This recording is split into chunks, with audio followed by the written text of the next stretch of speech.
Siris sit, un koki krīt, mana sirds ar katru sitienu mirst.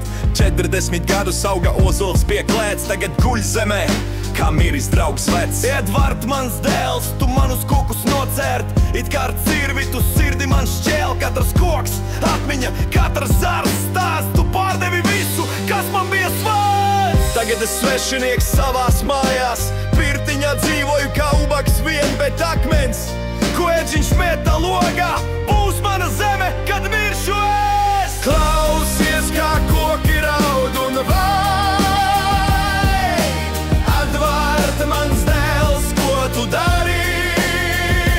Katrs nocir zars ir asara manā.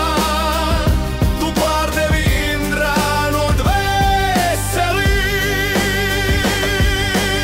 Irbem tu pārdevi visu mežu apkārt par 100 rubļiem, kas tev kabatā, bet tie koki bija vērti 1000 reižu vairāk, jo tajos mita mūsu dzimtas stāsts. Es lūdzu, lai tu man kokus atstātu, bet tu ar ievu tikai smējāties. Mani koki, tu kliedzi man sejā un līdzis gustēji ar cirvi tos kaplēt. Kur bija zaļš kuplums, tur plikums tagad, kur bija ēna, tur karstā saule spiež.